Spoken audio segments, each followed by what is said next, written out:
नमस्कार, सांदीपनी कोचिंग संस्थान के YouTube चैनल में आपका स्वागत है।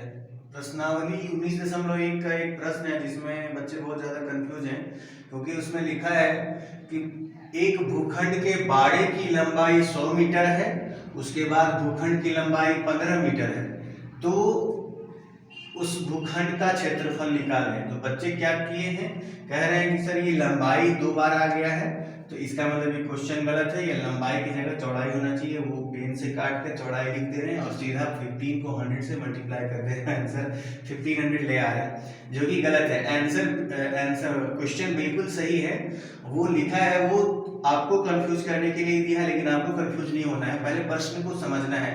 लिखा है भूखंड के बाड़े की लंबाई, बाड़े का मतलब होता है बाउंड्री।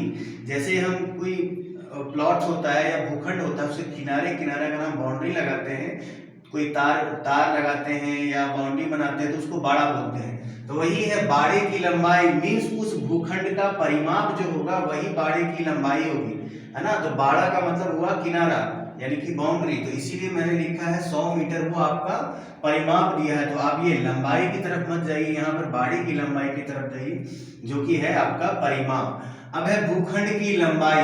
भूखंड की लंबाई, यह भूखंड की असल लंबाई है, यह बाड़ी की लंबाई नहीं है। ये भूखंड की जो लंबाई है, मीन्स वो फॉर्मूला में आएगा जो लंबाई, वही है 15 मीटर। तो क्षेत्रफल क्या होगा, तो मैंने यहाँ पे आयत के परिमाप का फॉर्मूला लिख दिया है। परिमाप बराबर 2 ब्रैकेट लंबाई प्लस चौड़ाई, जो कि परिमाप हमारा वही बाड़े की लंबाई जो है 100 मीटर। तो 2 × 15 प्लस चौड़ाई, और 50 = 15 प्लस चौड़ाई, जो कि चौड़ाई आता है हमारा 35 मीटर के बराबर।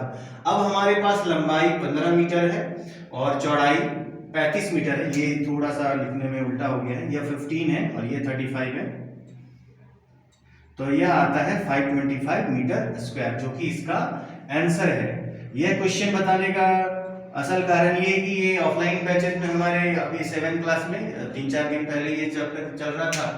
तो एक बच्ची बोली कि सर ये लग रहा है कि चौड़ाई होना चाहिए, तो मैंने ध्यान से पढ़ा तो देखा बाड़े की लंबाई थी, मतलब ये परिमाप दिया। तो आप कंफ्यूज ना हो।